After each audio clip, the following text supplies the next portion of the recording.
আসসালামু আলাইকুম। আমি ডিফেন্স টপ নিউজ ভিডি থেকে এমডি ওমর ফারুক রিয়াদ বলছি। তো আজকে যে বিষয় নিয়ে কথা বলবো, আপনি কি সেই যে কিনা ডিফেন্সের চাকরি করতে চান, তাহলে অবশ্যই আজকের ভিডিওটা সম্পূর্ণ আপনার জন্য। আপনাকেই বলবো যে ভিডিওটা কোথাও স্কিপ না করে, না টেনে সম্পূর্ণ ভিডিওটা মনোযোগ সহকারে দেখলে আজকের ভিডিও থেকে অনেক কিছুই বুঝতে পারবেন, জানতে পারবেন।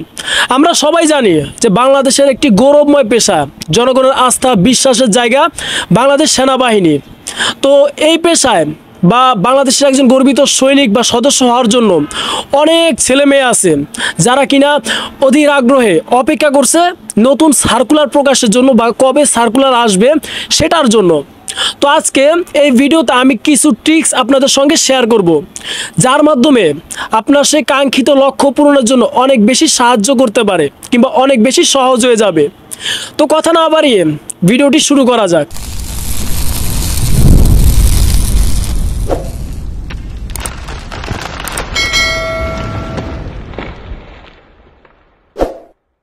তো আমি আগেই বলেছি আজকে এই ভিডিওতে যে ট্রিক্সগুলো শেয়ার করব সেটা আপনার জন্য অবশ্যই হেল্পফুল হবে। তো যে বিষয়টা দিয়ে শুরু করব, অবশ্যই আপনাকে প্রতিদিন ভোরে ঘুম থেকে উঠতে হবে। অবশ্যই আপনি যদি মুসলমান হয়ে থাকেন তাহলে অবশ্যই নামাজ দিয়ে আপনার সকালটা শুরু করবেন, কিংবা আপনি যেই ধর্মেরই হন না কেন, হিন্দু বা যেই ধর্মেরই, আপনার উপাসনালয় অনুযায়ী আপনার যে ইবাদত বা যেটাই বলেন, যেটা করার দরকার সেটা অবশ্যই করবেন। তারপর যেভাবে আপনার কার্যক্রম শুরু করবেন, প্রতিদিন সকালে অন্তত 2 কিলোমিটার করে দৌড়ের অভ্যাস করবেন। আর সত্যি বলতে এটাই শুধু চাকরির জন্য নয়, প্রত্যেকদিন সকালে ঘুম থেকে ওঠা এটা আমাদের স্বাস্থ্যের জন্য অনেক বেশি উপকারী। এমনকি আমাদের ফিট রাখতে আমাদের প্রতিনিয়ত প্রত্যেক দিন সকালে ঘুম থেকে ওঠা অনেক বেশি জরুরি। তো যাই হোক, প্রতিদিন সকালে অন্তত 2 কিলোমিটার করে দৌড়ানোর অভ্যাস করবেন। তো শুরুতে আমি জানি যে শুরুতে কখনোই আপনি 2 কিলোমিটার দৌড় একসাথে দিতে পারবেন না। তো আপনার শুরুটা এভাবে হওয়া উচিত, প্রথমে 500 মিটার, তারপর 1000 মিটার, আস্তে আস্তে 1.5 কিলোমিটার। আর একটা সময় পর দেখবেন আপনি 2 কিলোমিটার 3 কিলোমিটার অনায়াসে দৌড়াতে পারছেন। কারণ আমাদের শরীরের সঙ্গে প্রত্যেকটা জিনিস শুরুতে খাপ খেতে চায় না। তো ধারাবাহিকভাবে যখন আমরা সেটা প্র্যাকটিসে রাখবো, তখন দেখা যাবে সেটা আমরা অনায়াসে অনেক সহজেই সেটা করতে পারছি। দৌড় শেষ হওয়ার পরই আপনারা প্রতিনিয়ত চেষ্টা করবেন 20 থেকে 30টা কিংবা 25টা পুশ আপ দেওয়ার। কারণ এই পুশ আপের মাধ্যমে আমাদের যে মাসল সেটা অনেক বেশি ভালো হয়। এমনকি আপনি যদি দৈনিক 20 থেকে 25 কিংবা 30টা বুক ডাউন দেওয়ার প্র্যাকটিস করতে পারেন, তাহলে এই জিনিসটা আপনার চাকুরির মাঠে অনেক বেশি বেনিফিট দিবে কিংবা অনেক বেশি সহজ হয়ে যাবে। আপনি সবার থেকে অনেক বেশি এগিয়েও থাকতে পারেন। কারণ অনেক ছেলে মেয়ে আছে যারা কিনা চাকুরির মাঠে হুটহাট করে প্রস্তুতি ছাড়াই চলে যায়, তখন দেখা যায় তারা তার সর্বোচ্চটা দিতে পারে না, তারা বুক ডাউনে ব্যর্থ হয়ে যায়। সেখান থেকেই তাদেরকে মানে যে ফিজিক্যাল টেস্ট সেখান থেকেই তাদেরকে বাদ দেওয়া হয়। তো যাই হোক, আপনার প্রতিনিয়ত 20, 25 কিংবা 30টা বুক ডাউন দেওয়ার প্র্যাকটিস করবেন। তার পাশাপাশি যে বিষয়টা আপনাকে অনেক বেশি তাও 20 থেকে 30টা সিট আপ দেওয়ার অভ্যাস করতে হবে। এমনকি পাশাপাশি রিলিং আছে উপরে, কিংবা যে আপনাদের মাঠে অবশ্যই ফুটবল খেলার বার আছে সেখানে ঝুলবেন। এমনকি সেখানে 5 থেকে 7টা 8টা 10টা যে যেমন পারেন ভীম আপ দেওয়ার চেষ্টা করবেন। কারণ এর মাধ্যমে আমার হাতের যে মাসল সেটা অনেক বেশি ভালো হয়, হাতের কবজিতে জোর আসে। কারণ মাঠে আপনাকে অবশ্যই ভীম আপ দিতে হবে। কারণ আপনি যদি বাইরে থেকে ভীম আপ দেওয়ার যে প্রস্তুতি বা যে প্র্যাকটিস সেটা করে যেতে পারেন, সেক্ষেত্রে একই বেনিফিট পাবেন যে আপনি সবার চেয়ে অনেক বেশি ভালো পারফরমেন্স করতে পারবেন কিংবা মাঠে সবার চেয়ে অনেক বেশি এগিয়ে থাকবেন। তাছাড়া আপনি যদি ফুটবল খেলার বার কিংবা আপনি এই ক্ষেত্রে যদি না থাকে, তাহলে আপনি 2 গাছের মাঝখানে একটি বাঁশ বেঁধে সেখানে ঝুলতে পারেন। এখানে শুধু ভীমাপের কথাই বলি নাই, আপনার যদি উচ্চতা অনেক বেশি কম থাকে আপনি সেক্ষেত্রে সে বাঁশ ধরে ঝুলতে পারেন। কারণ 2-3 মিনিট যদি আপনি আপনার যথাসাধ্যভাবে যদি আপনি ঝুলতে পারেন, সেক্ষেত্রে আপনার উচ্চতা কিছুটা হলেও বাড়তে পারে। তবে এক্ষেত্রে কিছু শর্ত আছে। একটা নির্দিষ্ট বয়সের পর আমাদের মানুষের যে উচ্চতা বাড়ার যে গ্রোথ সেটা বন্ধ হয়ে যায়। তারপরেও চেষ্টা করলে ক্ষতি কি। তো যাই হোক, আপনাকে প্রতিনিয়ত সকালবেলা এই কাজগুলো করতে হবে। যেমন প্রতিদিন 2 কিলোমিটার করে দৌড়ের অভ্যাস করতে হবে। 2 নাম্বার 20 থেকে 30টা বুক ডাউন দেওয়ার মতো যে অভ্যাস সেটা থাকতে হবে। ভিম আপ, সিট আপ, উঠবস করা, যাবতীয় যা সব কিছুর মধ্যে আপনাকে প্রতিনিয়ত থাকতে হবে। এক্ষেত্রে আপনার শরীর স্বাস্থ্য অনেক বেশি ফিট থাকবে, আপনি মাঠেও সবার চেয়ে অনেক বেশি এগিয়ে থাকবেন। এখন আসা যাক সাঁতারের বিষয়ে। আপনাকে প্রতিনিয়ত অনেক বেশি সাঁতার কাটার প্র্যাকটিস করতে হবে, কিংবা শুধু যে প্র্যাকটিস বিষয়টা এমন না। সাঁতারের মাধ্যমে আমাদের যে দেহ, মানব দেহ অনেক বেশি ভালো থাকে, অনেক বেশি ফিট থাকে। আপনি দৌড় পাশাপাশি সাঁতার দুইটা যদি একসাথে করতে পারেন, মাশাআল্লাহ আপনার শরীর স্বাস্থ্য অনেক বেশি ভালো থাকবে, অনেক বেশি ফিট থাকবেন। দেখা যায় অনেক ছেলে মেয়ে আছে যারা কিনা সাঁতার পারে না, অথচ ডিফেন্সের চাকরি করা তাদের অনেক বেশি তীব্র ইচ্ছা, তারা সেই চাকরি করতে চায়। তবে একটা সময় এমন ছিল যে আপনি সাঁতার না পারলেও আপনাকে চাকরিটা দেওয়া হতো। তবে এখন বর্তমান সময়ে আপনি সাঁতার না পারলে আপনাকে কখনোই অ্যাপয়েন্টমেন্ট লেটার দেওয়া হবে না, আপনাকে সেখান থেকেই বাদ দেওয়া হবে। তো অবশ্যই শুধু চাকরির জন্য নয়, আপনার নিজের সেফটির জন্য অন্তত আপনি সাঁতারটা শিখে রাখুন, এটা আপনার জন্যই ভালো হবে। তো যাই হোক, সাঁতারের পাশাপাশি আপনাকে প্রতিনিয়ত যে সমস্ত ব্যায়ামগুলো করা প্রয়োজন, আপনি সেই সমস্ত ব্যায়ামগুলো করে আপনার শরীর স্বাস্থ্যকে ফিট রাখবেন। মূল কথা আপনাকে সুস্থ থাকতে হবে, আপনাকে নিজেকে ফিট রাখতে হবে। তারপর আসা যাক যেই কিছু অসামাজিক কার্যকলাপ যা কিনা আমাদের সমাজের সঙ্গে যায় না, তার মতো হতে পারে আপনি নেশার পানি করতে পারেন, আপনি বিড়ি সিগারেট এগুলো সেবন করতে পারেন। এমনকি নানান রকমের বাজে কিছু কার্যকলাপ আছে যেগুলো আমাদের সমাজে একদম অপছন্দনীয়, কিংবা আপনার শরীর স্বাস্থ্যের জন্য ক্ষতিকর। অবশ্যই আপনার যে সমস্ত বদ অভ্যাসগুলো আছে সব কিছু থেকে বের হয়ে আসতে হবে। এক কথায়, আপনি যদি ডিফেন্সের চাকরি করতে চান, অবশ্যই আপনাকে একজন পজিটিভ মাইন্ডের মানুষ হতে হবে। আপনার মধ্যে কোনো রকম দুর্নীতি, বাজে কোনো নেশা, বাজে কোনো কার্যকলাপ, এই ধরনের কোনো চিহ্ন, কোনো ছিটে ফুটাও থাকা যাবে না। আশা করি আপনারা বুঝতে পারছেন। এমনকি তার পাশাপাশি আরও অনেক জিনিস আছে, যেমন অতিরিক্ত রাত জাগা।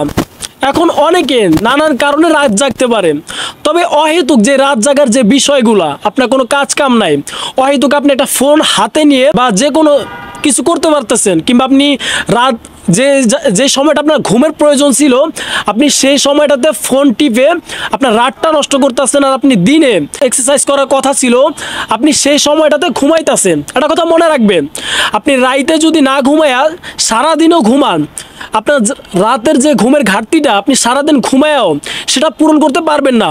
মূল কথা এটাই। দেখা যায় অনেকের বাজে বদ অভ্যাস আছে, যেটা আমি যদি ক্লিয়ার করে বলি, অনেকে আছে বাজে ভিডিও দেখে, অশ্লীল ভিডিও দেখে, নীল ভিডিও দেখে। এই সাইট থেকে আপনাকে অবশ্যই বের হয়ে আসতে হবে, কারণ এটা শুধু আপনার ফেস, আপনার চেহারা নষ্ট করে না, আপনার ভবিষ্যৎ বলেন, আপনার সামনে যে দিনগুলো আসতেছে আপনার দিনটা সম্পূর্ণ মাটি করে দিবে। আর আপনার ভিতরে যদি কোনো বাজে এই ধরনের বদ অভ্যাস থাকে, অবশ্যই সেটা থেকেও আপনাকে বিরত হতে হবে। কখনোই এক নাগাদে আপনার ফোনের দিকে তাকানো যাবে না। দেখা যায় যে আলোক রশ্মিটা আছে সেটা আপনার চোখের ক্ষতি করে, সেক্ষেত্রে আপনি যখন মাঠে যাবেন তখন আপনার চোখের পরীক্ষায় আপনি বাদ হয়ে যাবেন, কারণ সেখানে চোখের একটি পরীক্ষা হয়। কালার ব্লাইন্ড আছে, দূর থেকে কিছু, আগেও বলেছি যে ক্যাপিটাল লেটার থাকে, বড় ছোট সব কিছুই থাকে। সেক্ষেত্রে যদি আপনার চোখের সমস্যা হয় আপনি সেখানে আনফিট বলে বিবেচিত হবেন। তো যাই হোক, এরপর যেটা, আপনি কখনোই দুই কানে ইয়ারফোন লাগিয়ে উচ্চ বাজনার কোনো গান শুনবেন না, এক্ষেত্রে আপনার কানের প্রবলেম হতে পারে। দেখা যায় আপনি মাঠে গেছেন, আপনার কানে নানান রকমের সমস্যা দেখা দিছে, আপনার কান ফাটা, পুঁজ বের হয়, কানের পর্দা ফাটা, এরকম নানান রকম সমস্যা আপনার কানে উচ্চ বাজনার গান শোনার ফলে হতে পারে। অবশ্যই এটা থেকেও আপনাকে বের হয়ে আসতে হবে, কখনোই উচ্চস্বরে কোনো গান বাজনা দুই কানে শোনা যাবে না। তো আরও অনেক বিষয় আছে যেগুলো থেকে আপনাকে বের হয়ে আসতে হবে। রাজনীতি বলেন, এই দল সেই দল, অমুক ভাই তমুক ভাইয়ের পায়ের নিচে থাকা যাবে না। অবশ্যই নিজেকে নিজের মতো করে সেফটি দিতে হবে। সারাদিন বাসায় থাকতে হবে এমন নয় আপনি সারাদিন বাসায়, আপনি বিকাল হলে খেলাধুলা করেন, আপনি সকাল হলে এক্সারসাইজ করেন, ব্যায়াম করেন, ইবাদতের সময় নামাজ, ফ্যামিলিকে সময় দিন, বন্ধু বান্ধবকে সময় দিন। এরকম না যে আপনি সারাদিন বাসায় শুয়ে বসে কাটিয়ে দিলেন। তারপর যেটা বলবো, অবশ্যই আপনার প্রতিটা অঙ্গ প্রত্যঙ্গ আপনাকে পরিষ্কার পরিচ্ছন্ন থাকতে হবে। আপনি ডিফেন্স, সেটা সেনা নৌ বিমান যেখানেই যান না কেন, সবার আগে আপনার আরেকটা বিষয় দেখবে আপনি কতটুকু পরিষ্কার পরিচ্ছন্ন। আপনার মেডিকেল করা হবে, সেখানে যদি আপনার প্রাইভেট বিষয়গুলো যদি দেখে, খোলামেলাভাবেই বলি, সেখানে যদি অপরিষ্কার অপরিচ্ছন্ন থাকে, সেক্ষেত্রে আপনাকে সেখানে আনফিট বলে বিবেচনা করা হতে পারে। তো অবশ্যই যেটা বলবো, আপনার নিজের শরীর স্বাস্থ্যের দিকে খেয়াল রাখুন, নিজের যত্ন নিন, ফিজিক্যাল এক্সারসাইজ করুন, নিজের সক্ষমতা বাড়ান। এমনকি যে পড়ালেখার বিষয়গুলো আছে, শুধু ফিজিক্যালি ফিট হলে হবে না, আপনার ফিজিক্যালি ফিট হতে হবে, মেডিকেলে ফিট হতে হবে, এমনকি আপনার যে লিখিত পরীক্ষা, ভাইবা, সব কিছুতে আপনাকে উত্তীর্ণ হতে হবে। এমন একটা প্রিপারেশন আপনাকে নিতে হবে। পাশাপাশি আপনাকে অবশ্যই পরিচ্ছন্ন থাকতে হবে। এমন অনেকে আছে অনেক বেশি অপরিচ্ছন্ন অবস্থা মাঠে চলে যায়, চুল কাটে না, তারপর নানান রকম অপরিষ্কারভাবে চলে যায়। সেক্ষেত্রে অবশ্যই তাদেরকে দেখা যায় আনফিট বলে বিবেচনা করে, কানে ময়লা থাকে। আর যদি আপনার হাতের তালু কিংবা হাত পা ঘামে, এক্ষেত্রে আপনি কি করবেন? অবশ্যই ভালো একটি বিশেষজ্ঞ ডাক্তার দেখাবেন। সেখানে আপনাকে বলে দিবে আপনি কি করলে এই সমস্যা থেকে বের হয়ে আসতে পারবেন। এমন না যে আপনি মন করে একটা ফার্মেসিতে চলে গেলেন। এখনকার ফার্মেসি বা এখনকার বেশিরভাগ ডাক্তার এমন যে নিজের কাছে ওই ওষুধটা নাই বা এটার সমাধান সে জানে না, কিন্তু তার কাছে যেটা আছে সেটা দিয়ে আপনাকে সমাধান দেওয়ার চেষ্টা করবে। সেক্ষেত্রে দেখা যাবে কি আপনার তো উপকার হইতাছেই না, বরঞ্চ সেটার বিপরীত হইতাছে। দেখা যাবে তখন আপনি মাঠে গেলেন, আপনার হাত পা ঘামতেছে, অবশ্যই আপনাকে সেখানে 100% বাদ দিয়ে দিবে। তো যেটা বলবো, ভালো একটি বিশেষজ্ঞ ডাক্তার দেখাবেন এবং সেখান থেকে সমস্যার সমাধান কিভাবে হবে সে সম্পর্কে আলোচনা করবেন। দেখবেন আপনার এটা থেকে আপনি বের হয়ে আসতে পারবেন। তো এগুলাই ছিল, নানান রকমের কথা বললাম। কি কি করতে হবে? সকালে দৌড়াদৌড়ি করতে হবে, বুক down, sit up, reach up, ভিম আপ, যেটাই বলেন। তারপর হচ্ছে আপনার উঠবস করা, পর্যাপ্ত দৌড়াদৌড়ি, এমনকি নিজের প্রতি যত্ন। তারপর হইতেছে আপনার সাঁতার কাটা, অসামাজিক কার্যকলাপ থেকে বিরত থাকা। আরও হচ্ছে আপনার যে ফিজিক্যাল যে বিষয়গুলো, আর হচ্ছে আপনার লিখিত ভাইবা, সব কিছু আপনি নিজেকে ওইভাবে প্রস্তুত করবেন যেভাবে মাঠে গেলে আপনি সবার চেয়ে আলাদা পারফরমেন্স করে উত্তীর্ণ হতে পারবেন। কারণ দেখা যায় সেনাবাহিনীর মাঠে পর্যাপ্ত পরিমাণ লোক যায়, দেখা যায় 300, 350, 250 এরকম যায়। তার মধ্যে কিছু সংখ্যকের ভাগ্য ভালো থাকলে চাকরি হয়ে যায়। এখন সে ভাগ্যবানের তালিকায় অবশ্যই আপনাকে থাকতে হবে। তার জন্য কি করতে হবে? অনেক বেশি পরিশ্রম করতে হবে, মনোবল থাকতে হবে, আত্মবিশ্বাসী হতে হবে। এমনকি যে সমস্ত কাজগুলো করলে আপনি সেখানে ভালো পারফরমেন্স করতে পারবেন, সেই কাজগুলো আগে থেকে আপনি প্র্যাকটিস করবেন। আপনাকে পারতেই হবে, এরকম একটি মনোবল নিয়ে আপনি প্রতিনিয়ত কাজ করবেন।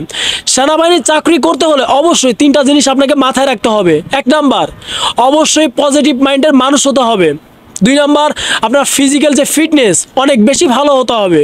3 নাম্বার, আপনাকে অনেক বেশি কঠোর পরিশ্রম করার যে মনোবল সেটা থাকতে হবে। তাহলে আপনি বাংলাদেশ সেনাবাহিনীর একজন গর্বিত সৈনিক হতে পারবেন, কিংবা সেই চাকরির জন্য যে আপনার স্বপ্ন, যে লক্ষ্য, সেটা পূরণ করতে পারবেন। তো আজকে যে সমস্ত বিষয়গুলো নিয়ে আলোচনা করলাম, অবশ্যই বলবো এই বিষয়গুলো আপনি 1 দিন, 2 দিন, 3 দিন প্র্যাকটিস করতে থাকেন। এভাবে দিনের পর দিন করেন। সামনে নতুন সার্কুলার আসতেছে, আপনি চেষ্টা করে যান।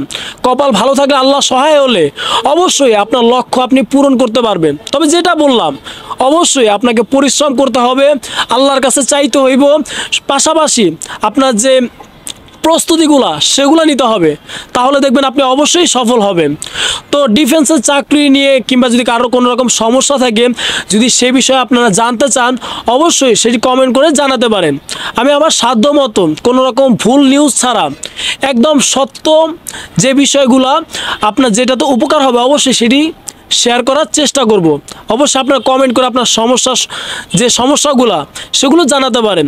আমি আমার পরের ভিডিওতে আপনাদের সেই সমস্ত সমস্যার সমাধান ভিডিও নিয়ে হাজির হব। আর আরেকটা কথা বলবো, আজকে আমার এই ভিডিও যারা প্রথম দেখছেন কিংবা আজকে এই চ্যানেলটা নতুন ভিজিট করছেন, অবশ্যই তাদের উদ্দেশ্য বলবো যে চ্যানেলটা সাবস্ক্রাইব করে বেল আইকনটা অন করে পাশেই থাকবে, যাতে করে কোনো ভিডিও আপলোড দেওয়ার সাথে সাথে আপনার নোটিফিকেশন বাড়ে, আমার এই ভিডিওর নোটিফিকেশন চলে যেতে পারে, এমনকি আপনি সেই ভিডিও দেখে অনেক বেশি উপকৃত হতে পারেন। আর যদিও আমি বলতেছি হয়তোবা আমার চ্যানেলটা একদম নতুন, তবে আমি যে সমস্ত নিউজগুলো দিই, যে সমস্ত বিষয় আপনাদের সঙ্গে শেয়ার করি, অবশ্যই সেটা সত্যতা রয়েছে। আপনারা অক্ষরে অক্ষরে মিলিয়ে দেখতে পারেন। আর যেটা বলবো যে ভিডিওর কোনো কথায় যদি কোনো রকম বুঝতে অসুবিধা হয় সেটা কমেন্ট করে জানাবেন। এমনকি আবারও বলছি, সম্পূর্ণ ভিডিওটা একবার, দুইবার, তিনবার হলেও না টেনে স্কিপ না করে দেখবেন, তাহলে অনেক কিছুই বুঝতে পারবেন। যদিও আমার কথার মধ্যে যদি কোনো রকম জড়তা আপনারা খুঁজে পান, কোনো রকম ভুল হয়, অবশ্যই সেটি ক্ষমা সুন্দর দৃষ্টিতে দেখবেন। এমনকি সামনে নতুন সার্কুলার আসতেছে, যারা আবেদন করবেন বা যারা সামনে মাঠ করবেন তাদের সবার জন্য অনেক বেশি শুভকামনা রইল। আপনারা আমার জন্য দোয়া করবেন। পরবর্তী ভিডিও অবশ্যই আসবে আপনার সমস্যা নিয়ে সমাধান ভিডিও হিসেবে। ততক্ষণ অবধি সবাই ভালো থাকবেন, সুস্থ থাকবেন। আসসালামু আলাইকুম, আল্লাহ হাফিজ।